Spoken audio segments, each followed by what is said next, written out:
안녕하세요, 재테크마술입니다. 자, 2021년도 한 해가 가고 벌써 2022년도 첫 영상을 이렇게 찍게 되었습니다. 자, 올해도 여러분들의 자산 증식을 위해 발로 뛰는 최선을 다하는 재테크마술이 되겠습니다. 그럼 지난 한 해 동안 시청해주셔서 너무 감사드리고 앞으로도 더 좋은 영상으로 찾아뵙겠습니다. 그러면 이제부터 영상을 시작하겠습니다.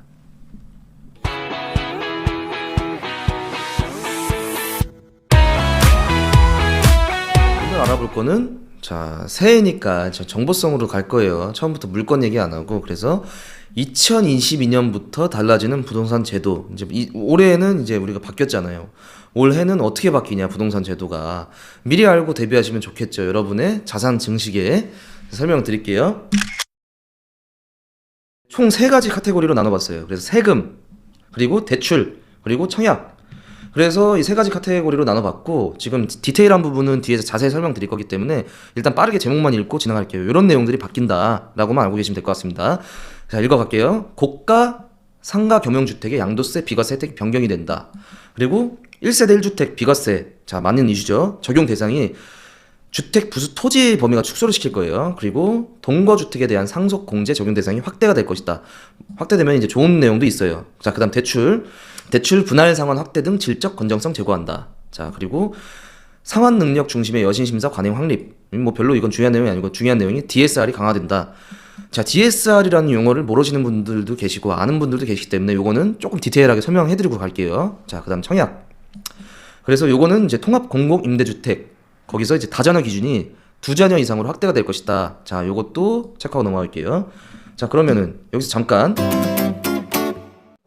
자, 부동산 용어 방금 전에 DSR 나왔잖아요. 나왔을 때 이제 까먹지 말라고 바로 설명드릴게요.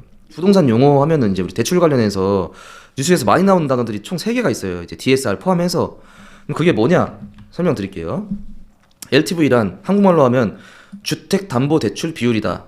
즉 뭐냐면 내 주택을 가지고 얼마만큼의 대출을 받을 수 있는 퍼센테이지를 나타내는 거예요. 바로 예를 들을게요. 자, LTV가 만약에 40%예요. 그러면 내 집의 가치가 9억인 거예요. 중요한 포인트가 뭐냐면 여기서 매매 가격이 아니에요.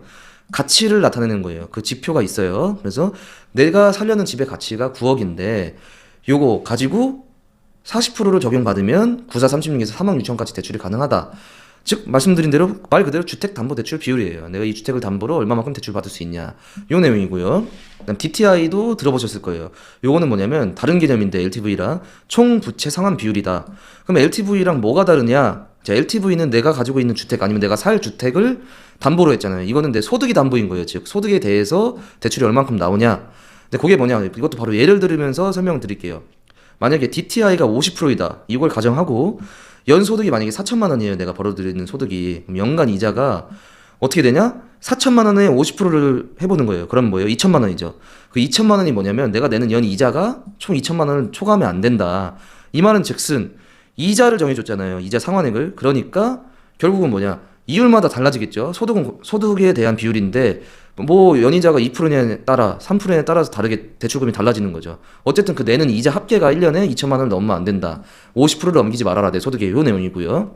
자, 그 다음에 또 비슷한 소득에 대한 개념인데 요건 뭐냐? DSR은 총 부채 원리금 상환 비율이다. 한국말로 하면 요게 뭐냐? 아까는 이제 소득에 대해서 대출 연간 이자를 규제를 했다면 DSR은 금융기관에서 대출한 거 모든 대출의 기준인 거예요. 요게 범위를 지정을 해준 건데 여기 이것도 예를 들어서 DSR이 만약에 150%로 지금 규제가 됐어요. 요 경우에 내가 똑같이 예를 들어서 소득이 4천만 원이다, 연소득이. 그러면 요게 150% 하면 1.5배잖아요. 그럼 6천만 원이 나오죠? 이번엔 대출 금액을 정해줬어요. 방금 전에 이자를 정했으니 금액이 조금씩 달라지겠죠? 지금 DSR은 대출 금액이 6천만 원을 못 넘긴다. 150%인 경우에. 그러니까 규제가 강화됐는데 요 말이 뭐냐? 소득이 4천인데 보통 외벌이로 소득이 4천만 원이면 못 버는 건 아니에요. 근데 그거에 대해서 150%로 규제를 하면 6천만 원밖에 못 받는다고 했잖아요. 그러면 뭐냐? 지금 서울 전세값만 해도 지금 아무리 작은 원룸도 1억이 넘어가는데 6천만 원밖에 대출 못 받으면 그만큼 내가 갖고 있는 현금이 많아야 전세를 살든 매매를 하든 하는데 규제가 대출이 그만큼 안 나오니까 내 집 마련이 너무 어려워진다는 얘기예요. 그리고 이렇게 해서 총 3가지로 지금 3개를 설명드렸어요. LTV, DTI, DSR. 요 내용은 지금 이 깨끗한 화면으로 캡처를 하셔도 좋고 일시정지를 하셔도 좋으니까 좀 읽어보시면은 이해가 되실 거고요. 만약에 이해 안 가시면 이제 댓글로나 아니면 전화로 문의를 주시면 제가 더 디테일하게 설명해드리도록 하겠습니다. 자, 그래서 이제 제도 바뀌는 거 설명드려야죠. 자, 지금 1월 달에 바뀌는 거 먼저 설명을 드릴게요. 자, 시행시기 1월. 이것도 빨리 제목만 읽고 넘어갈게요.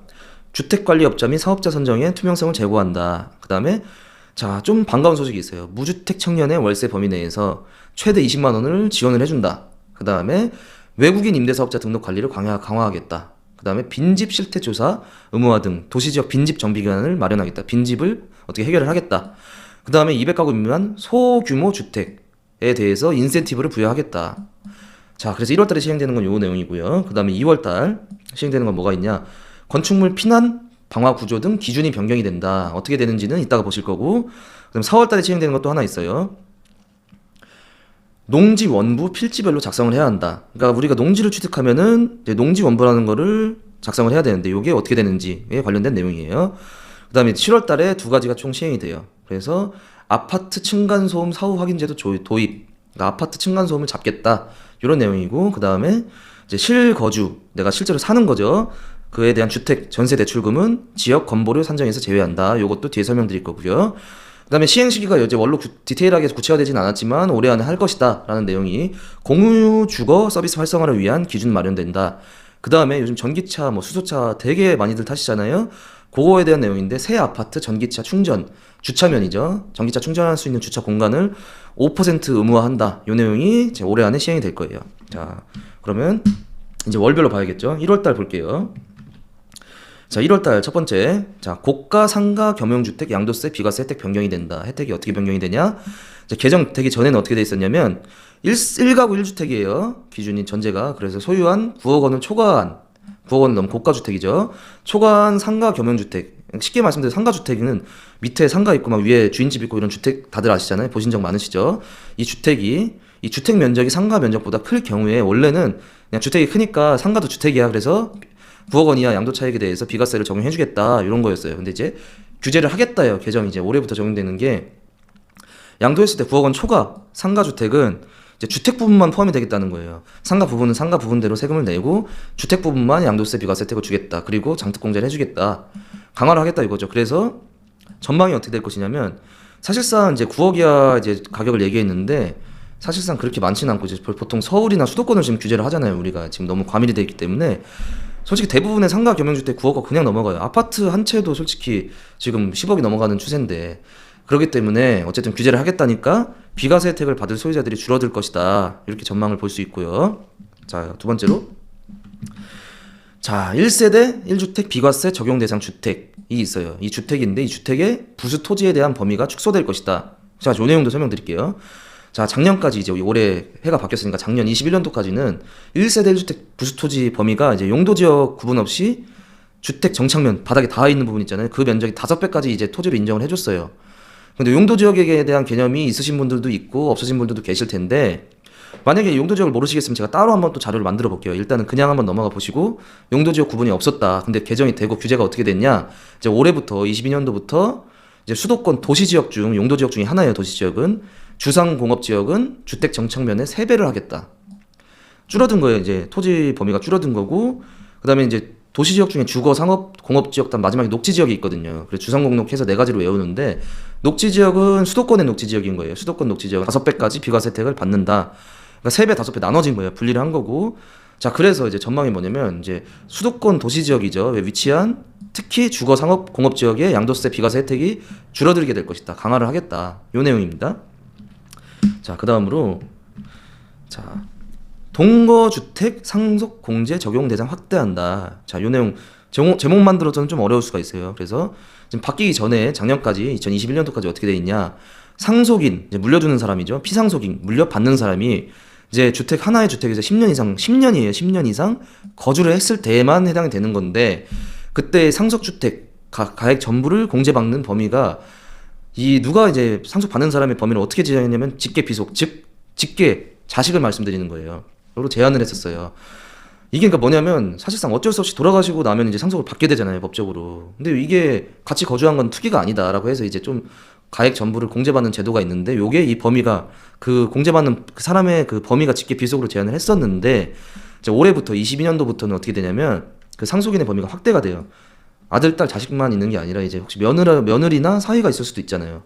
직계 비속에서 배우자까지 확대가 된다. 좋은 얘기죠, 이제 이거는. 근데 조건이 뭐 당연한 걸 수도 있지만 사실로는 안 되고요. 법적으로 이제 혼인신고가 되어 있는 관계여야만 이제 직계 비속으로 간주를 해서 상속인의 범위에 들어간다라고 보시면 됩니다. 자, 그래서 이제 어떻게 될 것이냐. 이제 사망 등의 사유로 대습 상속, 이제 대를 물려받는 거예요.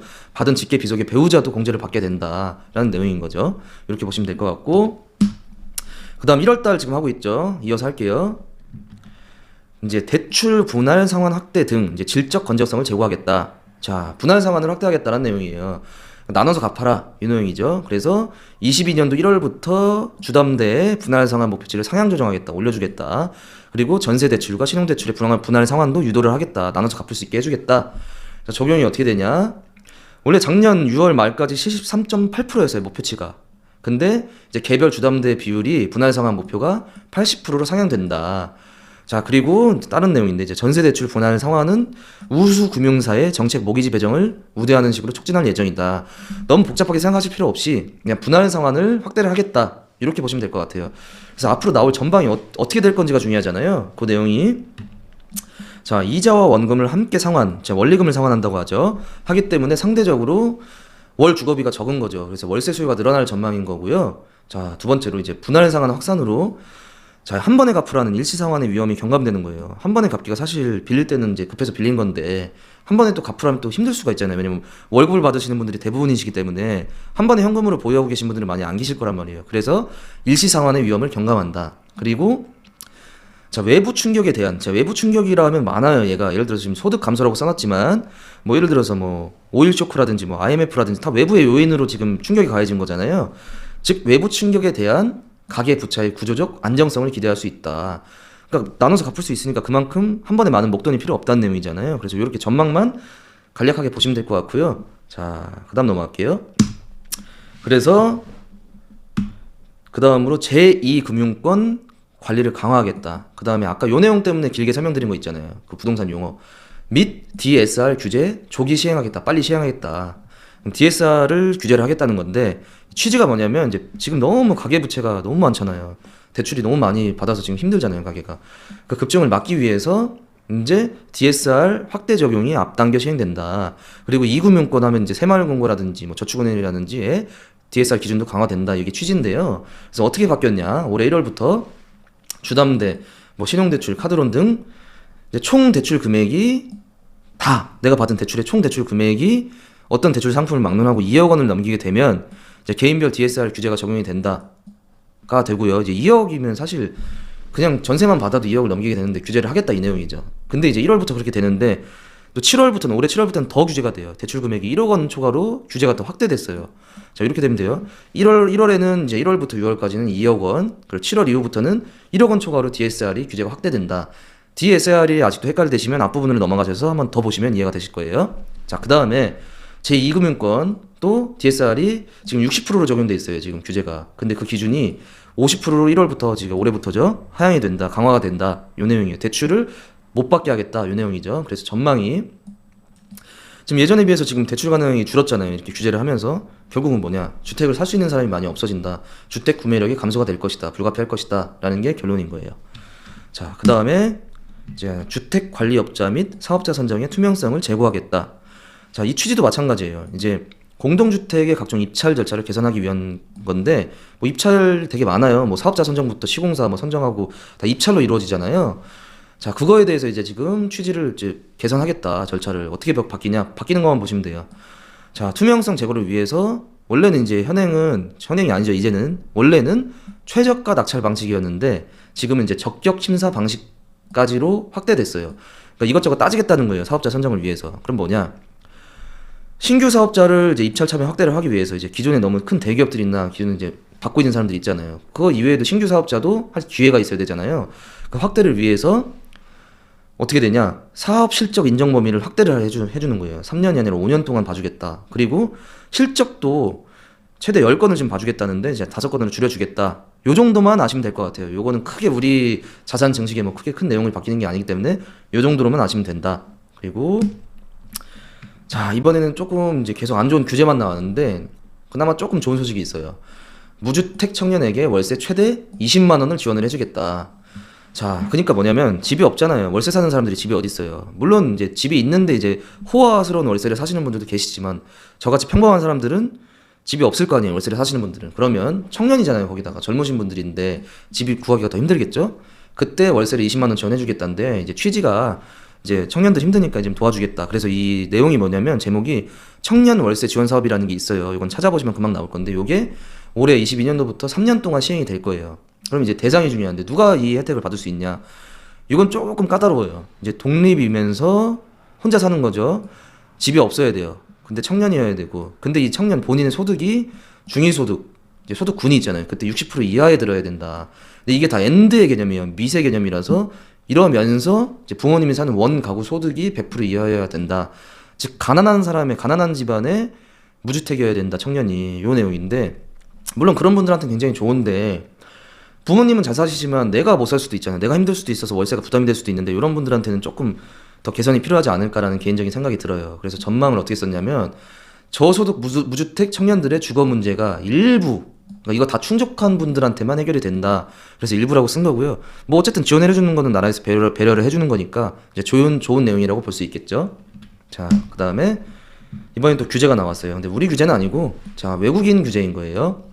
그래서 외국인 임대사업자 등록을 등록 관리하는 거를 강화하겠다. 그래서 원래는 어땠냐면 외국인이 이제 임대사업을 하면은 사실 뭐 체류 자격이든 뭐든 확인 절차가 따로 없었어요 그동안. 그래서 적합하지 않은 부적격 불법인 외국인이 임대 여부로 부당이익을 취해도 뭐 어떻게 할 수가 없었어요 우리나라가. 근데 이제는 규제를 하겠다라는 내용이겠죠. 그래서 지금 올해부터 개정된 게 근데 여기는 구체적인 날짜가 나왔네요. 15일부터 1월 15일부터 이제 외국인이 주택 임대사업자로 등록을 하기 위해서 어떻게 해야 되냐? 신고서를 제출해야 되고 외국인 등록 사실 증명서를 제출을 해야 돼요. 그럼 이제 신고서 기재 사항에도 되게 많아졌어요. 넣어야 되는 게 보면 자 외국인 등록번호 들어가야 되죠. 국적, 체류 자격, 체류 기간 등 구체적으로 명시를 해야 된다는 거예요. 그러니까 까다로워졌죠. 아무나 이제 외국인한테 신분이 불분명한 외국인한테 이런 자격을 주지 않겠다, 규제하겠다 이 내용이고 그래서 우리나라 입장에서 우리나라 국민 입장에서는 좋은 거죠. 편법 또는 불법으로 부동산 임대 사업을 하는 외국인에 대한 관리가 강화되기 때문에 우리한테는 좋은 내용이다. 자, 그다음에 또 올해 1월달에 하는 게 되게 많죠. 그래서 1월달에 또 하는 내용 중에 자 빈집 실태 조사 의무화 등 도시지역 빈집 정비 기반을 마련하겠다. 자, 그러니까 빈집을 해결하겠다. 공실로 나와 있는 거 해결하겠다. 이 내용인데 지금 어떻게 되어 있냐? 22년도 1월부터 이제 지자체장이 5년마다 의무적으로 이제 빈집 실태 조사를 해야 돼요. 실시를 해야 되고 도시지역에. 그래서 위해한 빈집이라면은 뭐 예를 들어서 폐가 이런 거 있잖아요. 이런 거에 대해서 뭐 각종 범죄가 일어날 수도 있잖아요. 그래서 위해한 빈집에 대한 안전조치 불이행 시 그 빈집을 갖고 있는 소유자에게 이행 강제금을 부과할 수 있게 됐다. 이 내용인데 그러면 어떻게 구체적인 내용이 뭐냐? 자, 이행 강제금은 1년에 2회까지 1년에 2번 건축물 시가 표준액의 50% 이하 범위 내에서 부과할 수 있다. 이 내용이에요. 그러면 1년에 2번 시가 표준액 계속 이행이 안 돼. 이제 한 번 걸리면 계속 걸릴 거잖아요. 그러면 언제부턴가 집값이 따라잡고 내 집값보다도 더 많은 돈이 나오게 되면 엄청난 손해니까 빈집을 가진 소유자들은 어떤 적절한 조치를 취해라. 팔든지 개발을 하든지 해라. 요 내용이죠. 근데 만약에 지자체장이 이제 나라에서 공짜 들어가면은 무조건 된다 보시면 돼요. 그러니까 지자체장이 공익 목적으로 빈집 정비 사업을 시행하는 경우에요. 이제 그러면 그 사업하는 그 구역 있잖아요. 그 사업 시행 구역 내에 있는 빈집을 이제 수용하면은 이제 보상금 주고 내보내는 거예요. 이제 취득을 하는 거죠, 나라에서. 수용 또는 사용 가능한 근거도 마련이 됐다. 즉, 이 내용은 뭐냐? 빈집 문제 해결하겠다. 그래서 전망도 똑같아요. 빈집의 효율적 정비 및 활용이 가능하다. 이런 내용이죠. 그래서 이게 1월 달에 바뀐 내용 중에 하나고요. 자, 그 다음에 자 200가구 미만이면 굉장히 작은 세대잖아요. 그래서 소규모 주택, 공공 재건축, 용적률 완화해주겠다. 자, 이것도 마찬가지예요. 노후주택에 대한 주거 환경을 개선해주겠다. 이런 내용인데요. 그래서 이제 적용이 어떻게 되냐, 구체적으로. 그러면 이제 여기도 날짜가 나왔죠. 1월 20일이 나왔어요. 20일부터. 자, 공공임대주택 이제 기부 체납을 전제로 한, 이제 기부 체납이라 하면은 내가 뭐 이만큼의 공원을 조성을 해주겠다. 아니면 도로로 주겠다. 대신에 이만큼 사업을 하겠다. 이런 허가사항 중에 하나인데요. 이런 내용도 나중에 또 다뤄드리도록 할게요. 일단은 시간이 없으니까. 그래서 20일부터 공공임대주택 기부 체납을 전제로 한 소규모 재건축 사업에 대해서 규제를 완화해주겠다. 뭐 규제 완화라면 건축 규제라면 뭐 사실 세 가지잖아요. 뭐 용적률이라든지 뭐 높이 제한, 뭐 건폐율, 대지 조경 기준 등 이런 게 이제 건축 규제인데 이걸 완화해주겠다. 그래서 만약에 인근 지역을 이 개발을 위해서 편입할 필요가 있는 경우 사업 시행 면적이 이제 20%까지 확대가 된다. 그러니까 만약에 만으로 따지면 이제 1만 2천까지 1만 2천 제곱미터 미만까지 확대가 가능하다. 예를 들어서 그래서 사업은 사업구역 10,000제곱미터 그리고 기존 주택의 가구수가 200가구 미만인 지역에서 추진할 수 있다. 이게 결국은 뭐냐 노후주택인데 이제 소규모다 세대수가 얼마 안 된 곳은 뭐 재개발이 되기도 쉽지도 않은데 그래서 소규모 재건축 사업에 대해서 완화를 해주겠다 이 내용인 거예요. 그래서 결론이 뭐냐 또 이렇게 전망이 좋은 전망이죠. 좋은 전망을 보고 하겠다. 소규모 재건축 사업의 확산에 따른 이제 주택이 별로 부족하니까 지금 도심 내 신속한 주거 주택 공급이 기대가 된다. 이렇게 보시면 될 것 같아요. 자, 이제 1월달 드디어 끝났어요. 굉장히 많은 내용이 많잖아요. 1월달에 이제 2월달에는 별로 내용이 없어요. 그래서 2월달에 뭐가 바뀌냐 올해부터 이제 건축물의 피난 방화 구조 기준이 변경이 된다. 뭐 어떻게 변경이 되는지 봐야겠죠. 그래서 개정이 이것도 구체적인 날짜가 나왔죠. 2월 11일부터 공장, 창고 등 건축물의 마감 재료 설치 공사의 감리자. 이 감리자는 지금 어떻게 되냐면 원래는 없었던 건데 생긴 거예요. 건축 또는 안전관리 분야에 건축 사보를 현장에 1명 이상 배치를 해야 된다. 그만큼 안전에 지금 피난이나 방화에 대해서 신경을 쓰겠다, 강화를 하겠다 이 내용이고요. 그래서 내용이 이제 어떻게 개정된 내용을 그 제목을 말씀드린 거고요. 내용이 방화에 지장이 없는 재료로 설치에 대한 범위가 이제 원래는 모든이 아니었는데 이제 모든 공장 및 창고로 확대 적용한다. 왜냐면 이제 공장이나 창고는 발화, 그러니까 즉 불이 날 가능성이 굉장히 높잖아요. 그러니까 확대해서 이제 좀 불나는 거라든지 아니면 사고에 지금 신경을 많이 써라. 이런 거고 또 발코니에 설치해야 되는 대피 공간을 대체할 구조 시설 기준 등을 마련해라. 그래서 기술 안전성을 갖출 수 있도록 해라. 즉 안전에 신경 써라. 이 내용이죠. 2월달에 바뀌는 게. 자, 이거 하나고요. 4월달에는 아까 전에 설명드렸던 농지원부라는 게 있어요. 이건 이제 구체적으로 설명드린다 했잖아요. 그러니까 우리가 농지를 취득하게 되면은 이제 농업 경영 계획서라는 게 있고 농지원부라는 걸 작성을 해야 돼요. 자, 요 내용도 이제 중요한 내용인데 우리가 농지를 보통 사가지고 개발을 해서 비싼 값에 팔고 이렇게 시세 차익을 노리시는 분들이 투자로 되게 많아요. 근데 이제 농지원부를 어떻게 하냐면 원래 농업인이 작성을 했어요. 보면 농지원부 필지별로 작성이 제목이잖아요. 이게 어떻게 되냐면 22년도 4월 15일부터 이제 바뀌는 거예요. 구체적인 날짜가 나왔죠. 4월 보름부터. 원래는 기존에 농업인으로부터 작성이 됐어요. 그래서 사실상 그렇게 크게 까다롭게 심사를 하지 않았거든요. 근데 요거를 이제 농지 하면은 필지별로 작성을 해라, 또 관리해라. 이렇게 된 거예요. 즉, 디테일한 법령이 농지법 시행령 일부 개정안이라는 법령이 있어요. 요게 4월 15일부터 시행이 되는데 이게 무슨 말이냐면은 원래는 이제 그냥 몇 필지가 됐던 간 농지 한 덩어리를 이제 농업인으로 작성을 했었는데 뭐 1,000평이라 하면은 한 필지일 수도 있지만 여러 필지로 이루어질 수도 있어요. 그러면 그거 하나하나 거래할 때마다 일일이 농지원부를 작성해가지고 허가를 받아야 된다는 내용이에요. 그러니까 강화를 하겠다. 농지도 이제 아무나 투자하지 말아라. 요 내용이고. 그래서 내용이 농지원부 작성 기준을 농업인에서 필지별 농지로 변경이 된 건데 또 이제 그리고 이런 게 있어요. 큰 면적이면 이제 1,000제곱미터 이상의 면적이면 대략 300평이 넘는 토지잖아요. 이 면적 제한이 폐지가 됐어요. 그래서 이제 면적 제한이 폐지가 됐으니 이제 농지에 대해서 다 이제 농지원부를 작성을 해라. 필지별로 이 내용이고. 그다음에 만약에 이제 농지원부라는 건 농지를 기록해 놓는 거잖아요. 농지원부에 등재되지 않았던 농지도 이제 단계적으로 조사도 하겠다. 농지는 농지를 써라. 아니면 개발을 하려면 적법함 절차에 맞춰서 투기적이 아닌 함부로 개발하지 마라. 단계별로 해라. 이렇게 해라. 요 내용이고 규제를 하겠다 이거예요. 농지 취득에 대해서. 그래서 전망이 결론은 그래서 농지원부에 전면적인 개편을 해서 이제 우리나라 농지를 효율적으로 체계적으로 관리를 하겠다 이런 내용이에요. 농지를 취득하시려는 분이나 농업인 분들은 이제 이 내용을 참고를 하셔야겠죠. 자, 4월에서 이제 5월, 6월 건너뛰고 7월달로 넘어왔어요. 자, 7월부터는 어떻게 되냐? 7월에는 어떤 개정이 되냐? 아파트 층간소음 사후 확인 제도가 도입이 된다.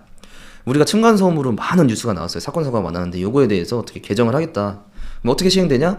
7월부터 이제 새로 건설되는 공동주택 아파트죠. 사업계획 승인권부터 적용이 되는 거예요. 완공이 아니라 사업계획 승인권부터에 대해서 층간소음 사후 확인 제도를 시행하겠다. 내용이 어떻게 되냐?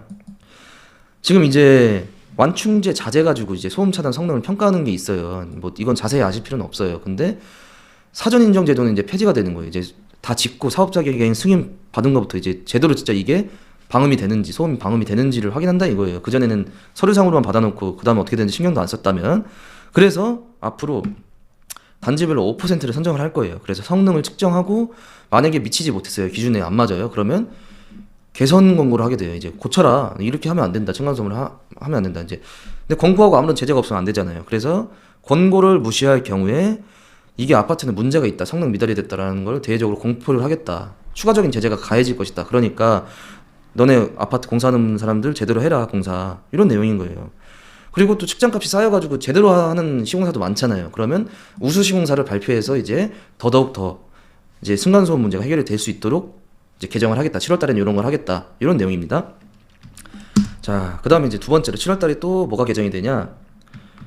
자, 실거주 주택에 대해서 전세 대출금 지역 건보료 산정에서 제외해 준다. 뭔가 제외자 들어가니까 안 좋아 보이는데 이제 건강보험료거든요. 건보료는 이 내용이 뭔지 볼게요. 자, 이제 작년까지 개정 전까지 공시가격이 매가가 아니라 공시가격 5억 원, 예, 대출금 만약에 2억 원 아파트의 경우, 자 5억 원에 60%면 56에 30 그러니까 3억 원이죠. 3억 원을 과세 표준으로 해가지고 그러니까 3억 원 기준으로 건강보험료를 산출을 했어요. 몇 퍼센트 해가지고 얼마를 내라. 근데 개정은 어떻게 됐냐면요.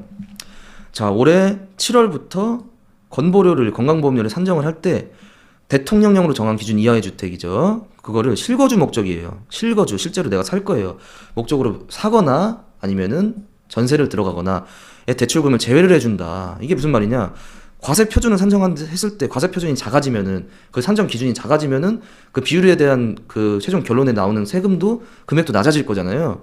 그러니까 제외하는 건 여기서 좋은 거예요. 그래서 어떻게 되냐면 구체적으로 예를 들어서 지금 21년도 작년 기준으로 건보료가 13만 7,220원이 나왔어요. 근데 이 개정안이 시행이 되면 대출금을 제외할 거 아니에요. 이 기준치에서. 그럼 봐보세요. 자, 우리가 자, 여기서 지금 3억 원을 우리가 지금 예를 들어서 자, 집중하세요. 3억 원을 과세 표준으로 작년까지 했어요. 예를 들어서 5억 원 기준으로.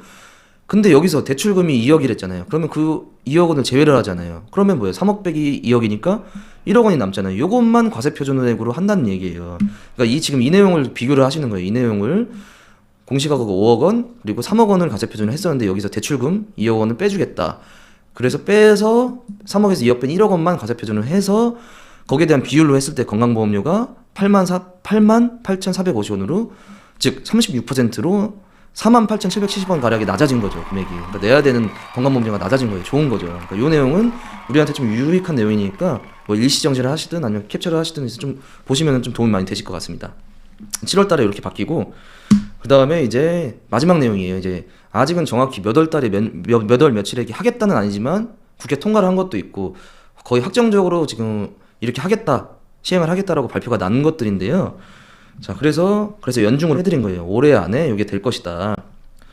자 보시면 자 올해 안에 바뀌는 것 중에 하나가 통합 공공임대주택 다자녀 기준 변경. 그러니까 다자녀 기준을 변경을 해서 기준치를 좀 더 완화를 해주겠다 이 내용인데요.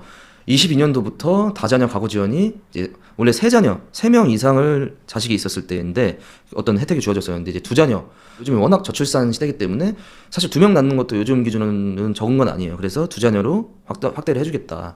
그러니까 즉 결론이 뭐냐? 2자녀 가정도 다자녀로 인정이 돼서 다자녀 혜택을 받을 수 있다. 어디서? 공공임대주택에서 혜택을 받아서 공공임대주택을 들어갈 수 있는 기회가 주어진다. 이런 내용이고요. 그래서 영구 임대주택을 그린 리모델링, 친환경적으로 리모델링을 해서 이제 소형, 평형 두 가구를 하나로 통합하는 경우에 이렇게 디테일한 것까지는 나중에 알려드리고 일단 그냥 한번 들어만 보세요. 그래서 이런 통합하는 경우에 2자녀 이상 가구에 공급 예정이에요. 그러니까 집을 먼저 우선권을 주겠다. 원래는 그 2자녀 이상이 다자녀라는 거는 세 자녀였는데 이제 2자녀 이상 가구로 낮춰서 확대가 됐다. 완화가 됐다. 그래서 공급을 해주겠다.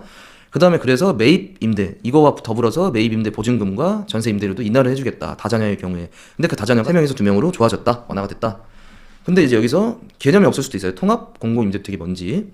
이게 뭐냐면 기존 영구임대, 행복주택 등 임대주택을 유형을 통합한 주택이에요. 그러니까 임대주택을 통합한 개념이다. 이렇게 생각하시면 되고 그래서 입주 기준이 뭐냐면요.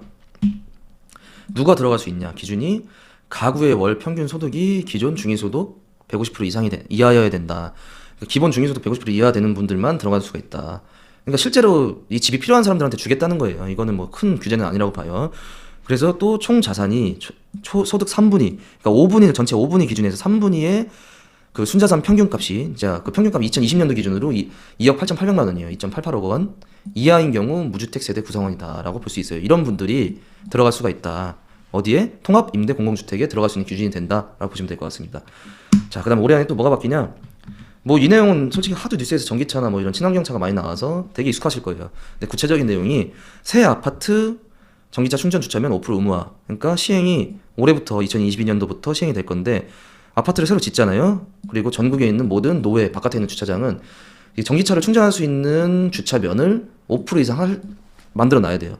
그러니까 무조건 전기차를 충전할 수 있는 곳을 5% 이상 만들어 놔야 된다라는 거고, 그래서 적용이 어떻게 되냐면 기존에 있는 건축물도 포함되는 게 있어요. 기존 건축물도 자, 공공시설이랑 민간시설이랑 달라요. 공공시설은 어차피 이게 나라에서 정책을 펼치는 거잖아요. 그러니까 규제가 금방 빨리 금방금방 반영이 되지만 이제 민간시설은 사유재산이기 때문에 반발이 심할 수가 있어요. 그래서 공공보다는 규제를 좀 더 약하게 주는 거예요. 공공시설은 2022년부터 시행이 되고요. 기존 건축물도. 민간시설은 2023년부터 전기차 충전 주차면허를 2% 설치 의무를 주는 거예요. 이제 지금 이게 뭐 차이가 뭐냐, 새로 짓는 것들은 5%고요. 그러니까 기존 건축물 이미 지어진 것들도 어쨌든 전기차 충전 시설이 있어야 되잖아요. 그래서 공공은 22년, 민간은 23년부터 2% 전기차 충전할 수 있는 주차장을 만들어라 의무를 주겠다. 근데 만약에 여기서 단서 조항이 있죠. 주차면 주차 대수가 100개 이상이거나 안전상의 이유 또는 충전기 설치가 곤란한 경우. 그러니까 이게 뭐 경우에 따라서 건물에 따라서 이게 어쩔 수 없이 설치를 하고 싶어도 안 되는 곳이 있는 곳이 있어요. 그러면 그냥 무조건 안 만드는 건 아니고 지자체장이 허가를 해줄 거예요. 이거는 그러면 어쩔 수가 없으니 안 만들어도 인정을 해주겠다. 규제를 안 하겠다. 그래서 지자체장의 허가가 필요하다. 이 단서에는 이 내용이고, 자, 지금 현재 근데 친환경차가 나온 지가 얼마 안 됐잖아요. 뭐 전기차, 수소차 뭐 이런 게. 그래서 이 친환경차 전용 주차면에 대한 그 별도 규정이 아직은 별로 구체적으로 나와 있지가 않아요. 그래서 우선 민간에 강제로 규제를 하기 전에 공공기관, 즉 공짜 들어가는 곳, 공공기관을 대상으로 먼저 추진을 해보고 나서 나라에서 이제 민간에도 확대를 하겠다, 이런 내용입니다. 자, 그래서 연중 두 번째 내용을 봤고요. 지금까지 그래서 설명을 드린 내용이 그러니까 올해죠. 이제 해가 바뀌었으니까 2022년도 이민년 호랑이의 해죠. 새로 바뀌는 부동산에 관련된 제도를 쭉 월별로 정리해서 설명을 드린 거예요. 다소 내용이 길 수도 있어요. 길지만 이런 걸 알아두시면 여러분의 자산을 위해서 많이 도움이 될 것 같아요. 그래서 지금까지 재테크 마술이었고, 만약에 설명 들으시고 모르시는 내용이 있으시면 뭐 댓글이라든지 전화로 주시면 언제든지 제가 더 자세하게 설명을 드릴 수가 있습니다. 시간이 없기 때문에 너무 빨리 설명한 것도 있기 때문에 문의 주시면 언제든지 말씀드릴 수가 있고요. 그 다음에 검색을 이렇게 해보시면 제 홈페이지나 블로그나 이런 내용이 나오니까 많은 참고 부탁드립니다. 아주 긴 시간이었는데 다시 한번 2022년도 이민년 새해 복 많이 받으시고 긴 시간 동안 영상 시청해 주셔서 감사합니다. 자, 구독하고 좋아요는 저한테 큰 힘이 되기 때문에 많은 관심 부탁드립니다. 자, 여기까지 재테크 마술이었습니다.